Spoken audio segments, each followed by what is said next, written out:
Hi friends, દાદીની રસોઈમાં આપનું સ્વાગત છે। આજે હું તમને બતાવીશ રીંગણા અને મરચાંનું ભરેલું સબ્જી। પહેલાં આપણે રીંગણા લઈશું આવા, પછી એને આવી રીતે કટિંગ કરી દઈશું।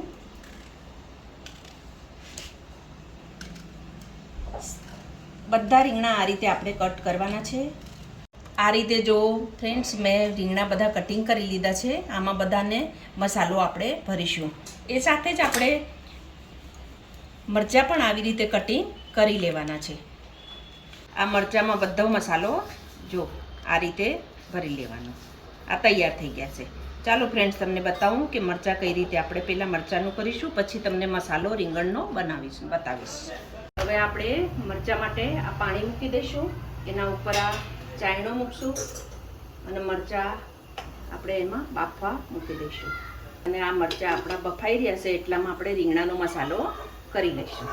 આ આપણે મસાલો તૈયાર થઈ ગયો છે।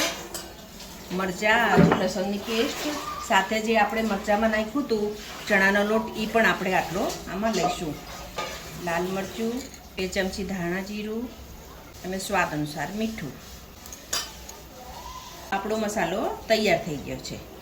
તમને ભરીને હું બતાવીશ। અમે જો બધા રીંગણા ભરી લીધા છે મસ્ત, એમાં મસાલો થઈ ગયો છે। હવે આપણે ગરમ તેલમાં જીરું નાખીશું, થોડી હલ્દી અને મરચું નાખીને આપણે આ રીંગણા વઘારી દઈશું।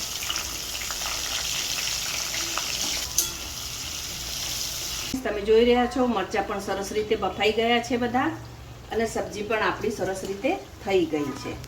અને આપણે બે ભેગી બનાવવાની છે એટલે આપણે આ મરચાં આમાં મૂકી દઈશું।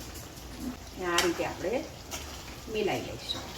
રીંગણા મરચાંની સબ્જી તૈયાર થઈ ગઈ છે, અને તમે પણ મને કોમેન્ટ કરીને કહેજો તમને સબ્જી કેવી લાગી।